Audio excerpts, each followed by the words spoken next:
right, let me ask you a question real quick. How many people had a birthday this week in this room? So raise your hands. All right, all right. All right, Lori, where are you going? Whoa, whoa, whoa, whoa, whoa. Whoa. All right, birthday people, come on up here. Where's these birthday people? Come on. All right, I saw some hands. I saw some hands. All right, we got birthdays. Who else had a birthday this week? I saw hands. Do you have a birthday? Yeah, come on. Oh, come on up here. You gotta go up on the platform. Wow. We come to an event like this, we talk about life, and yet we started off singing happy birthday. Could there be anything more appropriate than having a birthday? Isn't that cool? Nothing comes in, nothing stops that little bitty stick of dynamite.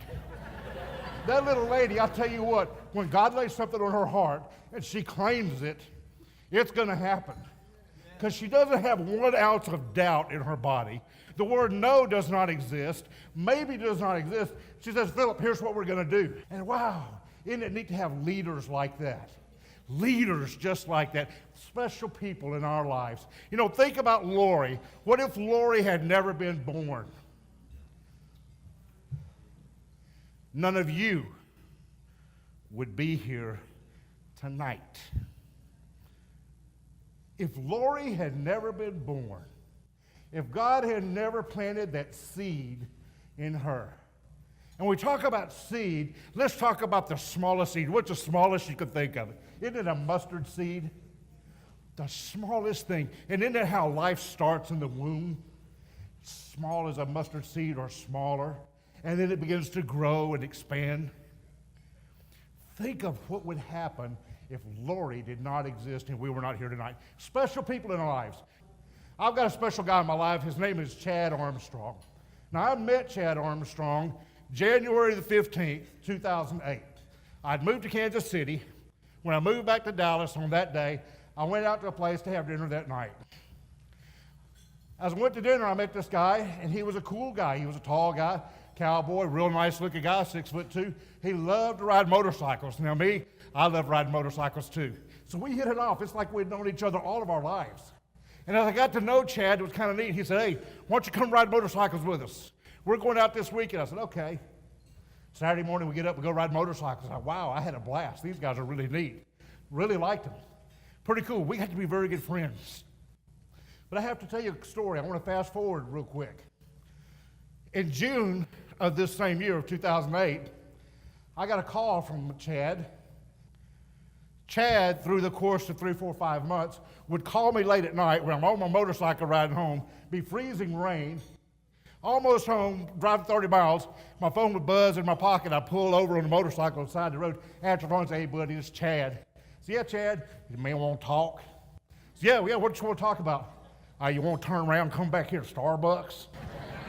What Starbucks you want to go to? Did I want to turn around? No, I didn't want to turn around. But you know what I did? Turned around, drove back 30 miles in the freezing cold in the motorcycle and go sit there.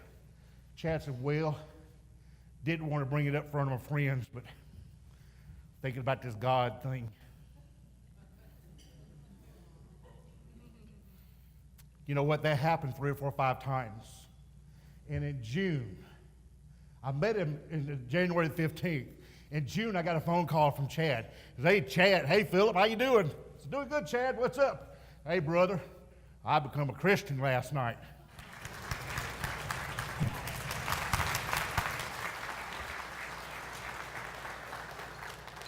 Special people that God puts in our lives.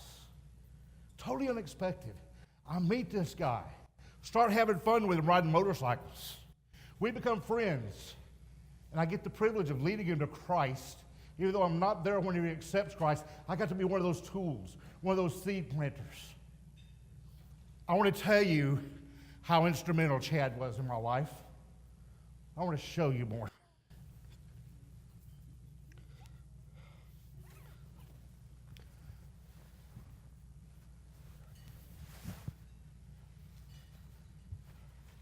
November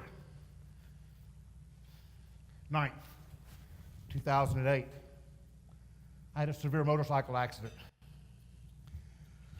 As I was riding my motorcycle, a young lady was texting and driving. When she answered, she decided to make a turn. When she made the turn, she thought she'd outrun traffic. Well, I was one of the guys she was trying to outrun. Didn't happen. Well, in just a matter of a second, bam, my life changed in a moment, the twinkle of an eye. You know, I got up that morning fully expecting to make it home that night, but I didn't make it home for a long time. For a long time, I did not make it home. But I told you about special people. Remember, that's how I started this out? Chad being a special guy. As I lay on that ice-cold concrete in November, my body was destroyed. My back broke. My colon burst. You know what's in the colon? My spleen had burst. All these ribs on this side were broke. My body literally burst open from here to there. Literally. 27 breaks from here all the way down to my toes.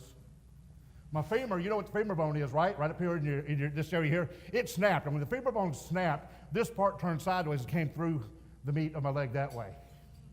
Well, I don't want to be graphic, but I want to tell you the truth. My femur bone right up going through my groin all the way up to here. Laying there on that ice-cold concrete. Chad had been out driving his Jeep.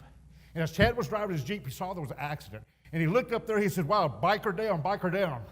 Let me go up there and see what's going on. I see a biker up there. So he's in his Jeep.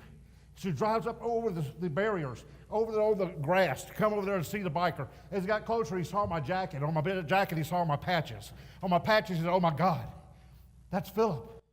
Slammed his Jeep in park, jumped out, come running. I was laying there, I couldn't hardly move. As I was laying there, I saw these little red veins going out in the concrete. It was my blood. I was bleeding out. I was dying. And I knew I was dying. But Chad was the first person on the scene. How neat is that? Talk about providence. You know what providence is? God's providence is pro-video. God knows what's going to happen in the future. What if Chad had never been born?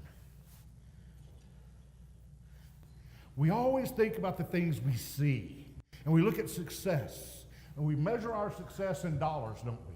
We measure them in the size of our house, in the type of a car that we drive, and in our clothes, and in our demeanor, and how we walk, and how we talk. But you know what success is? Success is living a life of significance. You know what significance is? Significance is when you're living a life of purpose and a life of passion. And you've got your eyes fixed on something, and you've got to go, and you're working for that. And as you're working for the significance of when you leave here and you leave that legacy, you're becoming successful. Wow. The type of leaders that we've got. And I look here in Austin, Texas. I get the privilege to come from Dallas to come here to see you guys and see the fruits of the labor. You know, there's over 10,000 babies who have been born in the last 25 years because of her ministry. 10,000 babies born in 25 years.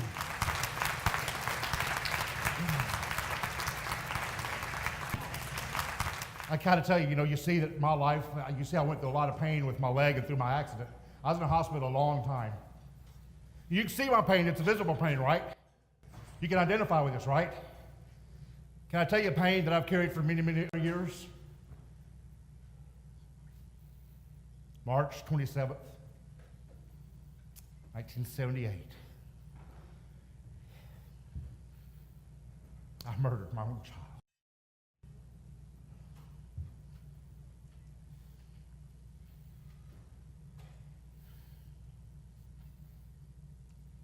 I drove her to the doctor.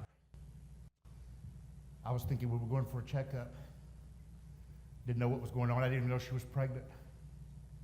Her mom was there, other people. We go to the doctor. 4 hours later, I didn't understand why they were so long in there. 4 hours later, she gets in the car crying. We drive from Corpus Christi back to Kingsville. She was crying, sobbing. I didn't know what was going on.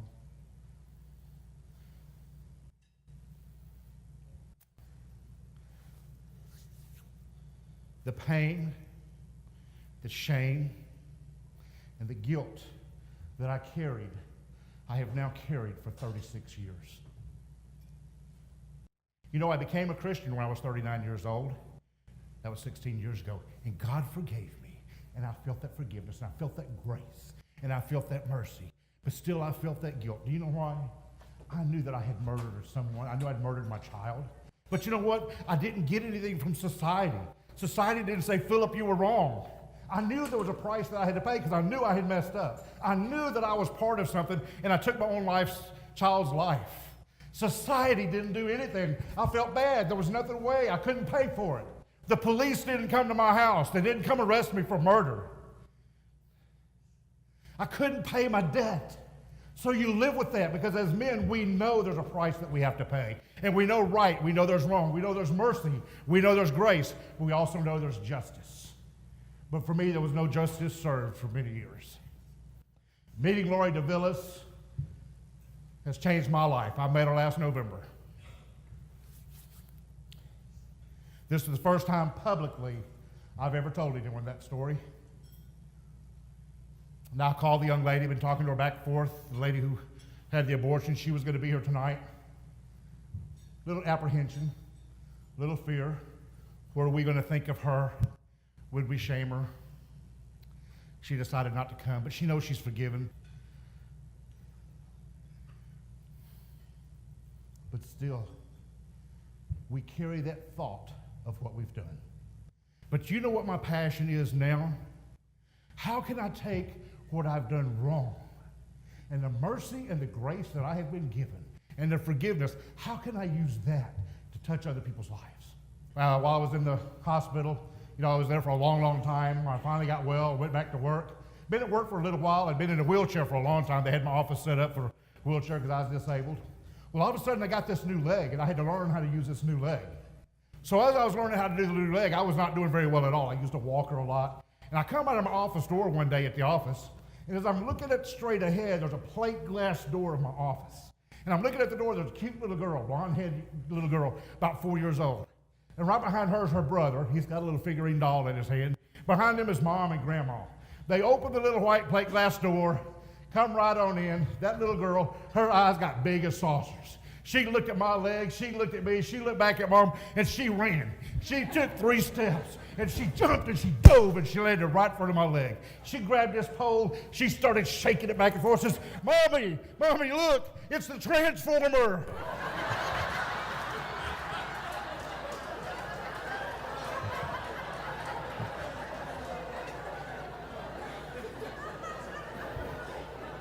Well, her little brother, he was wise. He told me later he was the big brother. Told me he's 7 years old, he's the big brother. He had his little figurine doll, his hero. He's he's a Terminator.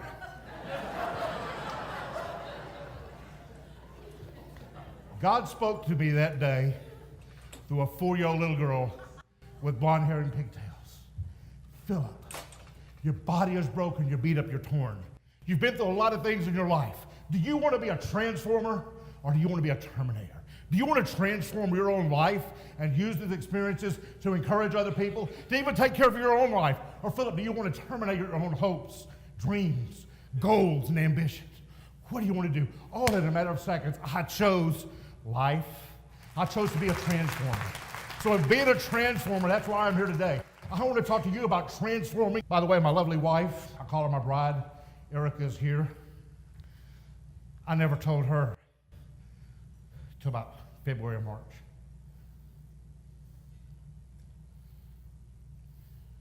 Secrets, those secret sins, those secret things we're ashamed of, and the guilt.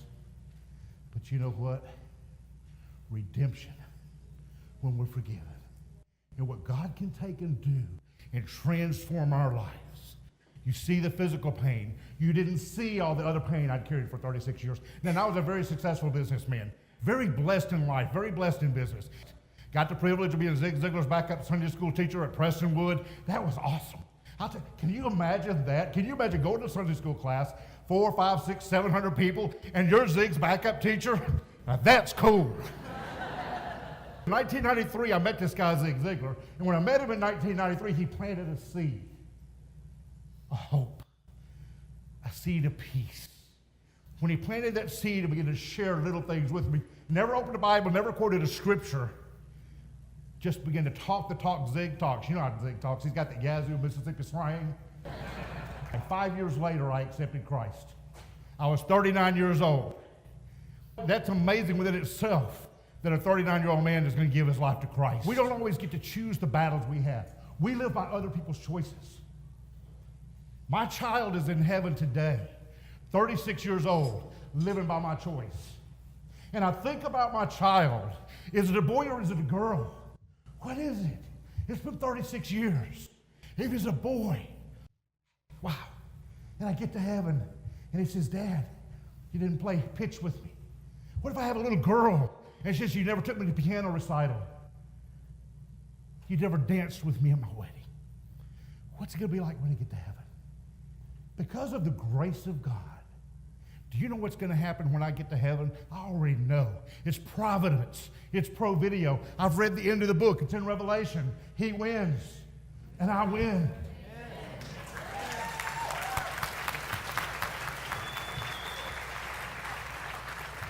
As Zig Ziglar says, I've done the math. You're going to be dead a whole lot longer than you're going to be alive.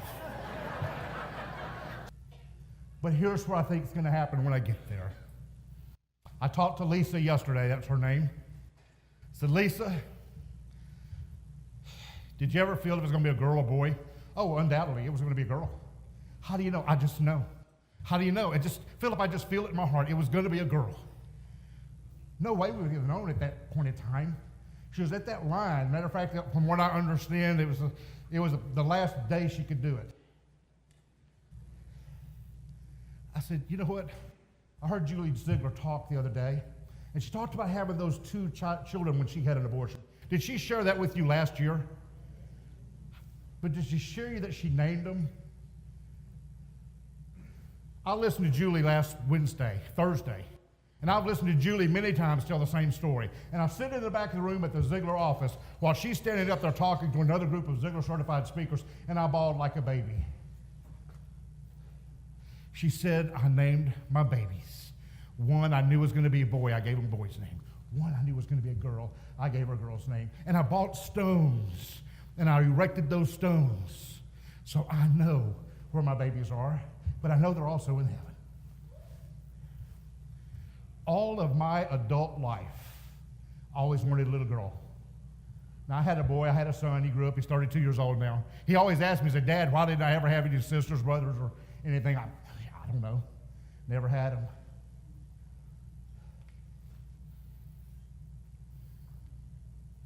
Why didn't he have them? I made a choice that impacted my son 7 years later. Always felt that longing for that other sibling. Always knew that there was supposed to be another connection, but he never had that connection. So I asked Lisa, let me finish telling you this part first. All my adult life, I had this name picked out. I decided that if I ever had a little girl, I was going to name her either Brittany Nicole or Brittany Renee. Hey, that's cool, isn't it? I heard somebody say something. Isn't that pretty? Hey, I'm a guy. You got to say, hey, that was pretty good, wasn't it? There you go. Brittany Nicole or Brittany Renee. And I asked Lisa yesterday, I said, Lisa, have you thought of a name? She said, absolutely. I've had her name for years. Really? What is it? Tiffany Nicole.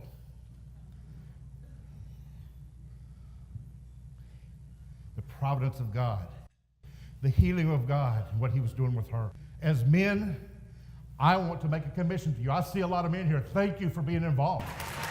Thank you for the difference you've made.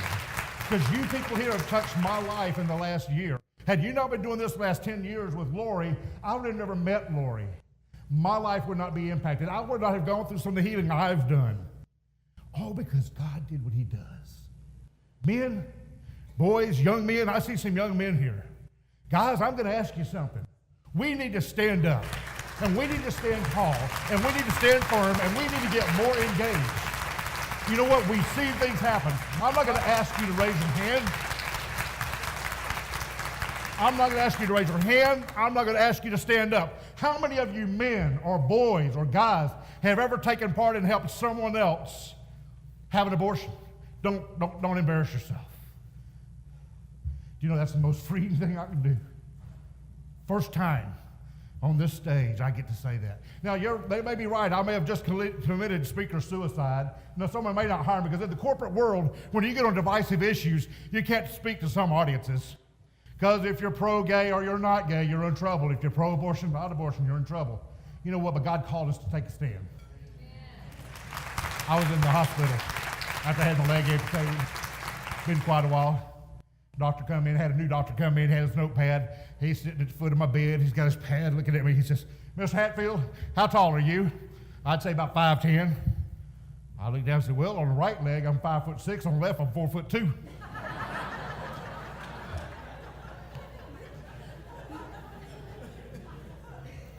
No matter which side I stand on, I can stand firm, and I can stand solid, and I can make a decision. And I can be a transformer. I can transform my life. I can transform those lives around me. All I can do is deliver the message. When you drive around Dallas, we see these signs that says, stop. Big stop sign, stop. Stop abortion. Stop. Guys, we want to stop abortion. How did Jesus do stuff? In love and in humility and in caring. We've got to go back to loving and how we're going to take our message forward. We've alienated people because we bothered. Stop. Yes, we want to stop it. They know our conviction. They know where we are. How can we do it? In love. Guys, I want to tell every one of you young people here, do you know you're born to win? Do you know you are born to win, whether you're 55 years old or 95 years old? Do you know you are born to win? But in order to win, you have to plan to win. You got to prepare to win. And when you plan and prepared, then and only then can you expect to win. For 10 years, you guys have been planning. For 10 years, you've been preparing. You've made a lot of headway, but I think God's about to do an explosion in this room with these people here tonight. I think God's going to lay something on some of you guys' hearts to get even more involved in what you're doing. Men, guys, number one, pay your tithes at your local church. Support your local church first and foremost. Take care of your local church. Be involved. But men, you want a local ministry? You want to get the mission field right here in Austin? You get more involved in this one. As Zeke says, I'm not retired, I'm refired. Guys, if you're retired, get refired. Get in here. We need you to be counselors. We need you to be mentors. I knew it's something I had to do to share that with you. To share with you that I murdered my own child, but I'm forgiven. And the redemption is so wonderful.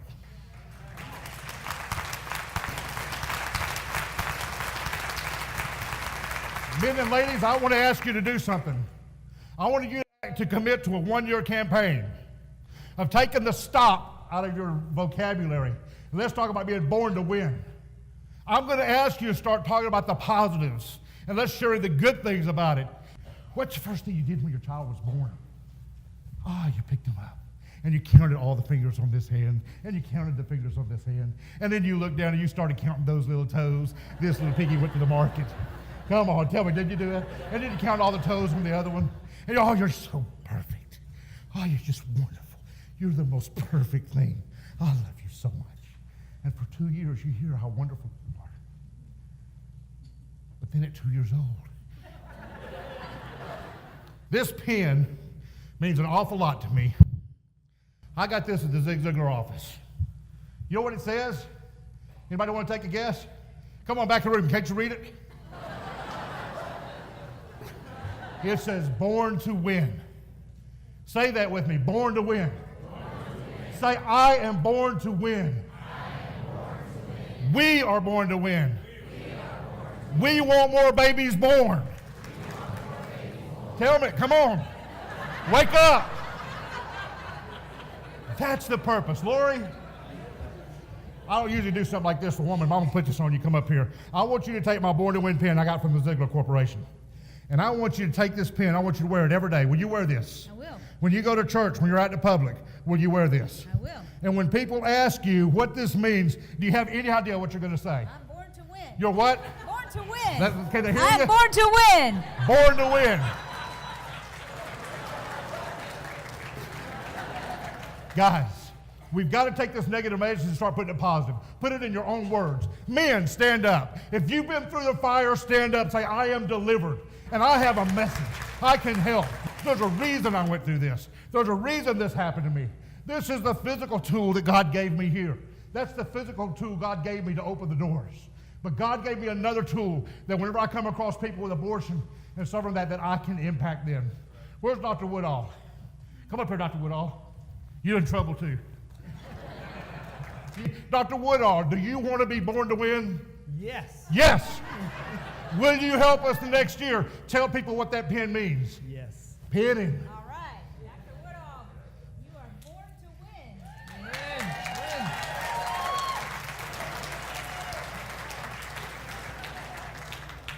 Oh, but y'all think we're done, don't you? Oh, we're not done. We're almost there. You guys can sit down. They're going to lead a charge. All right. How many table leaders do we have? Raise your hand if you're a table leader, or stand up if you're a table leader. Stand up. All right. Stand up if you're a table leader. Now, if you are at a table that does not have a table leader, listen to me real close. Point straight up in the air. You're at a table that does not have a table leader. Everybody point up in the air. Everybody point till you all agree on who that table leader is. Now, all table leaders stand. I need one person at every table to stand. All right, do I have one person at every table who's a table leader?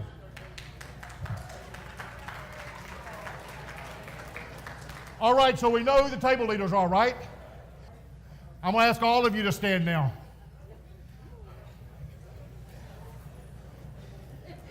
I'm going to ask each one of you to turn to your right, and you'll be facing the back of somebody's ugly bald head. Table leader. Table leaders. At your table is an envelope. Reach inside that big white envelope and pull out that little bag. All right? Everybody got your little bag? Each one of you have a Born to Win pen. Table leaders, you should have someone facing you. I want you to face that person and pin them. I want the next person to turn around, pin behind them till we get all the way around the table. Ask them, are you born to win?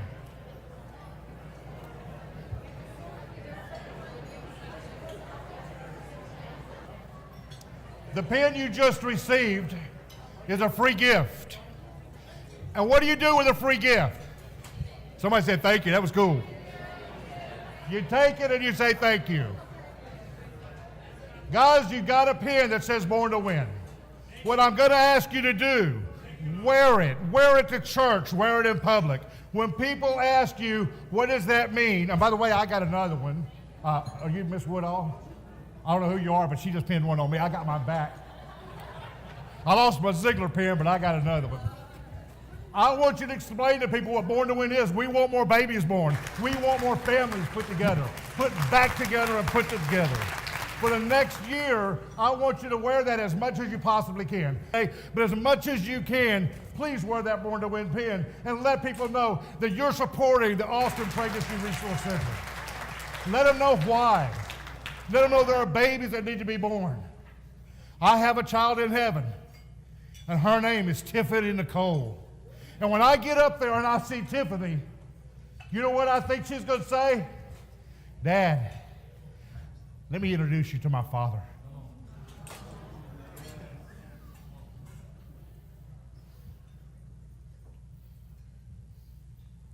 We need more fathers. We need more dads. Would you please commit? I'm going to ask you. I did the numbers. You know, I'm like Zig. I do the math. I did the math. There's about 600 people in this room.